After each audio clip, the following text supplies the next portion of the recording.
নিরাপত্তার প্রতিশ্রুতি। ঈদ মোবারক।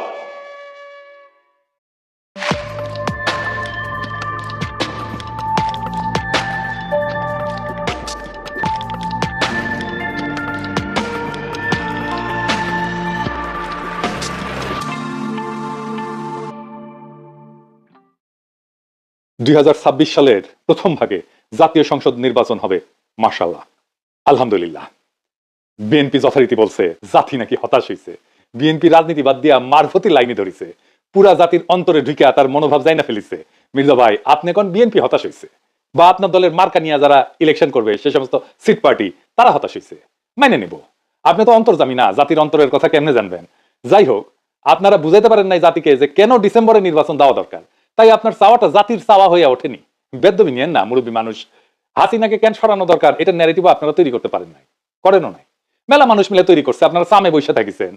তাই ন্যারেটিভ নির্মাণের যে তাগদ, যে হিম্মত, যে স্ট্র্যাটেজিক চিন্তা লাগে সেটা আপনারা বুইলা বসে আছেন, বা আপনাদের কখনই ছিল না। যতগুলো পলিটিক্যাল পদক্ষেপ নিছেন হাসিনা পড়ার পরে সব ফেল করছে, আটারলি ফেল করছে। এইটা আপনাদের কর্মীদের মনোবল কেমন ভাঙিয়ে দিছে সেটা বুঝবেন যতদিন যাবে ততদিন। আপনি যেটা করতে চান সেটার পক্ষে এমন কনভিন্সিং যুক্তি হাজির করতে হয় যা উপেক্ষা করার ক্ষমতা কারো থাকে না। এটাই বয়ান বা ন্যারেটিভ তৈরির শক্তি।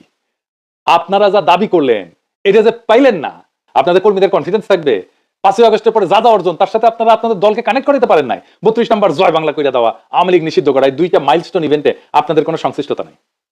আপনারা বিরোধিতা করছেন আওয়ামী লীগ নিষিদ্ধের, ট্রল করছেন সেই সময়। আপনারা প্রফেসর ইউনূসের কাছে রোডম্যাপ চান নির্বাচনে, আপনাদের দলের রোডম্যাপ আছে নাই। এই 10 মাসে কি করেছেন? ভার্চুয়ালি কিছুই না। না না না, দুইটা বড় কাজ করেছেন। ইন্ডিয়ার সাথে আর ওয়াকারের সাথে সিস্টেম করেছেন, দখল চাঁদাবাদি করেছেন, গরুর হাট, সবজির বাজার থেকে শুরু করে টেলিভিশন কোম্পানি, পদ পদবি ইত্যাদি আর কত কিছু।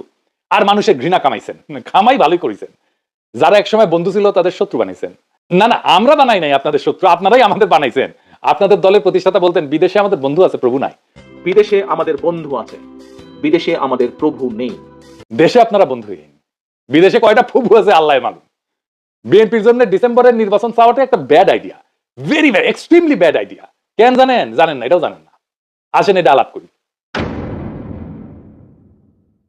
ডিসেম্বরে যতগুলো নির্বাচনে বিএনপি অংশ নিচ্ছে, গোহারা আছে, গোহারা একটা না দুইটা নির্বাচনে অংশ নিচ্ছে। 2008 সালের 29শে ডিসেম্বর এই যে ফখরুদ্দিন মঈনুদ্দিনের নির্বাচনে বিএনপি গোহারা আসছে।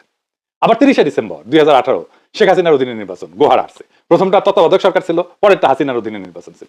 আওয়ামী লীগ ইচ্ছা করে ডিসেম্বরে নির্বাচন ফেলতো। ওইটা তো তার খেলার মাঠ, কুসুম কুসুম মুক্তিযুদ্ধের চেতনার চূড়ান্ত অর্গাজম হয় যেই সময়, সেই সময় নির্বাচন ফেলে কর্মীদেরকে উদ্দীপ্ত করে কাজে নামাইতো। সে সিস্টেম করে ডিসেম্বরে সবসময় নির্বাচন যেন হয় ওই কাম করেছে। এটা আপনারা বুঝতে পারেন নাই। এই সালসা খাওয়াইছে বিএনপি রে ইন্ডিয়া আর ওয়াকার, তাই বিএনপি খাইছে ডিসেম্বরের নির্বাচন। নিজে কখনো চিন্তা করেনি আরে ডিসেম্বর কেন, কেন নভেম্বর বা জানুয়ারি না?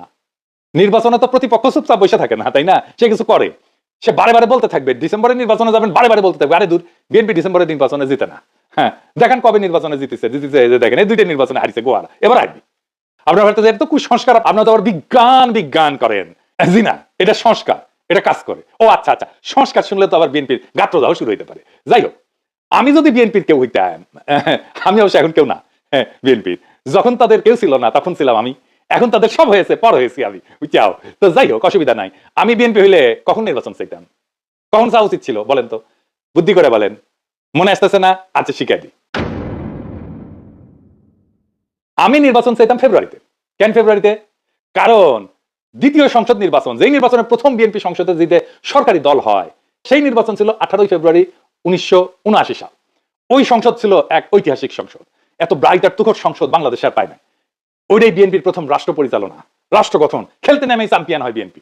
আর তখন জিয়াউর রহমান নেতা, প্রেসিডেন্ট, যাকে বলে সোনায় সোহাগা। বিএনপির যাত্রা শুরু, রাষ্ট্র ক্ষমতা জিয়াউর রহমানের অধীনে, নতুন রাষ্ট্র গঠন, বাকশালের ধ্বংসস্তূপের উপরে নতুন গণতান্ত্রিক বাংলাদেশ তৈরি করা। আর পঞ্চম জাতীয় সংসদ নির্বাচন, খালেদা জিয়া প্রথম জিতে সরকার গঠন করে, সেটা ছিল 27শে ফেব্রুয়ারি 1991। ওই নির্বাচনে খালেদা জিয়া রাজনীতিবিদ থেকে রাষ্ট্রনায়ক হয়ে ওঠেন। বিএনপির দুইটা ল্যান্ডমার্ক নির্বাচন, দুইটাই ফেব্রুয়ারিতে। রাজনীতিতে তো আপনাদেরকে হিস্টোরিক্যাল ন্যারেটিভের শুরুতে পৌঁছায় দিতে হয় কর্মীদেরকে, আপনাকে কানেক্ট করে দিতে হয়। আপনি কানেক্ট করে দিতে পারতেন জিয়ার, খালেদা জিয়ার হেরিটেজের সাথে। কইতেন বাংলাদেশের দুইবার রাষ্ট্রকে নতুন ভাবে তৈরি করছে বিএনপির সংসদ। আমরা ইতিহাসের সেই মহেন্দ্রক্ষণে ফিরে যাব যখন শহীদ প্রেসিডেন্ট জিয়াউর রহমান হাত ধরে বাকশাল উত্তর বাংলাদেশ তৈরির সময় বিএনপি গঠিত হয়েছে।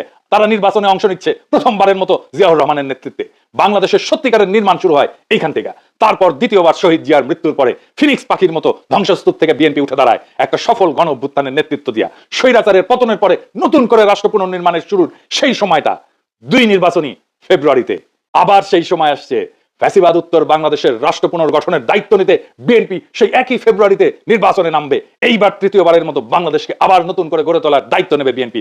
সেই ফেব্রুয়ারির ঐতিহ্যের অংশীদার হবে আবার বিএনপি, যে ঐতিহ্যের সৃষ্টি শহীদ জিয়ার হাতে, পরিপুষ্ট খালেদা জিয়ার হাতে, আর তার পূর্ণ বিকাশ হবে আজকে আপনার হাতে। আপনারা সেই যোগ্য উত্তরাধিকার যারা জিয়ার জ্বালায় যাওয়া মশাল হাতে জাতিকে আবার নতুন করে পথ দেখাবেন, আবার ফিরে আনবেন সেই ঐতিহাসিক মুহূর্তকে।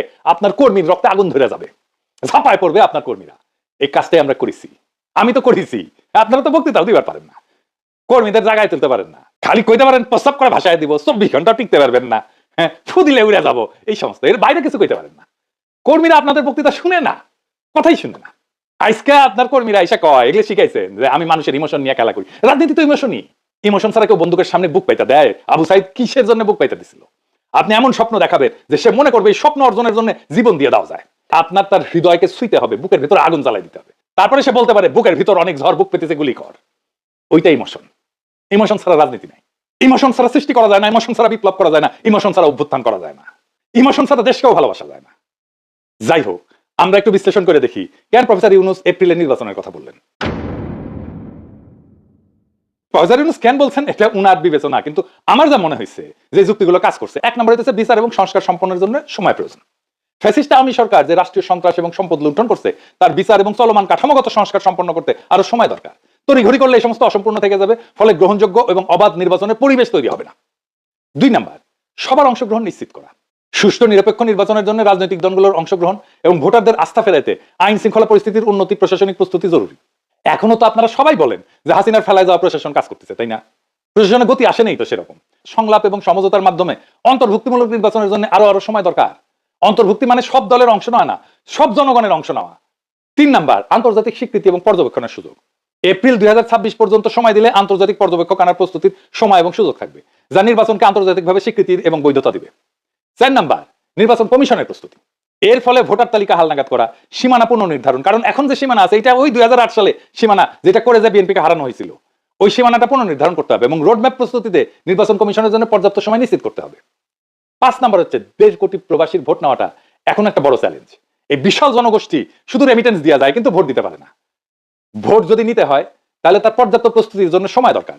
আমরা শুধু মানি মেশিন না তো, তাই না? আমাদের রাষ্ট্রের নেতা নির্বাচনের সুযোগ দিতে হবে। সবচেয়ে ভালো হয় যদি প্রবাসীদের জন্য সংসদে আসন থাকে, প্রবাসীরা প্রবাসীদেরকে নির্বাচিত করবে সংসদে যাওয়ার জন্য, এমপি হবে প্রবাস থেকেই। তার জন্য প্রবাসীদের জন্য 30 থেকে 50টা আসন করা উচিত। তো বিএনপি যদি এপ্রিলের সময় না মানে, তাহলে আমি অন্তর্বর্তীকালীন সরকারকে বলবো সংস্কার না নির্বাচন এই প্রশ্নে গণভোট নিতে। জিয়াউর রহমান গণভোট করছিল, আমাদেরও গণভোট করা দিতে পারে। রাজনৈতিক দলের রাজধানী বন্ধ করার টাইম আসছে। রাজনৈতিক দল মানে দেশের মালিক না, সে যা খুশি বলবে আর আমরা সারা দেশের লোক মেনে নিব। গতকালকে স্ট্যাটাস দিয়েছিলাম তো ফেসবুকে প্রফেসর ইউনূসের বক্তব্যের আগে, সেটাই প্রফেসর ইউনূস বলছে। অনেকে বলতেছে যে প্রফেসর ইউনূসের বক্তব্যে নাকি আমার এপিসোডের প্রতিধ্বনি শুনতে পেয়েছেন।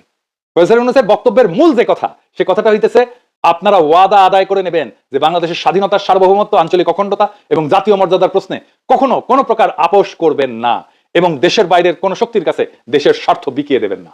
এটাই মূল কথা। এইবার আপনি শুনেন আমার কিছু এপিসোড, শুনেন এডিটর সাহেব, শুনান, তারিখ দিয়ে দিন।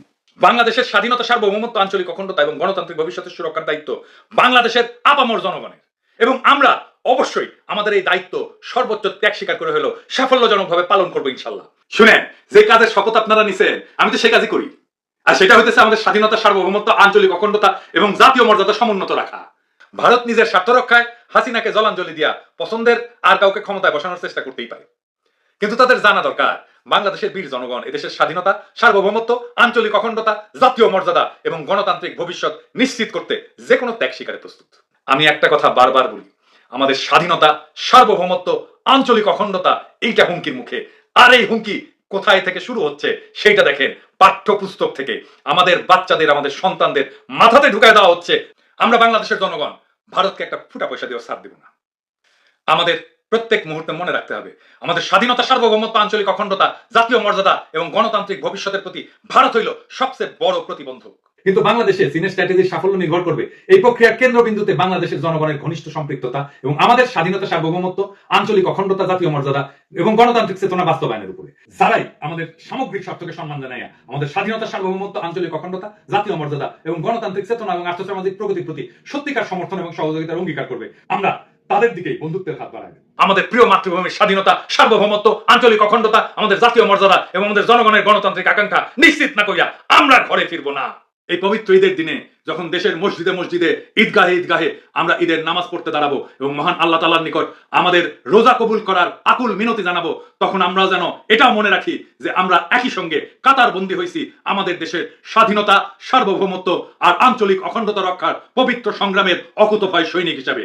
এইবার শোনেন প্রফেসর ইউনূস কি বলছে, এই কথাগুলোই বলছেন, শোনেন।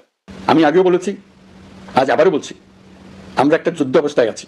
এখন আমাদের একতাবদ্ধ থাকতে হবে যে কোনো মূল্যে। পরাজিত শক্তি এবং তাদের সহযোগীরা ওত পেতে বসে আছে আমাদের ছোবল মারার জন্য, আমাদের অগ্রযাত্রাকে রুখে দেওয়ার জন্য। আমরা তাদের কিছুতেই এই সুযোগ দেব না। আসুন আমরা আমাদের সম্মিলিত প্রচেষ্টায় প্রিয় মাতৃভূমির স্বাধীনতা, সার্বভৌমত্ব, আঞ্চলিক অখণ্ডতা ও জাতীয় মর্যাদার বিরুদ্ধে যে কোনো আঘাত প্রতিহত করার উদ্দেশ্যে প্রতিরোধের ঐক্যবদ্ধ সুদৃঢ় প্রাচীর গড়ে তুলি। এইটাই আগামীর বাংলাদেশের রাজনীতির মূল বার্তা।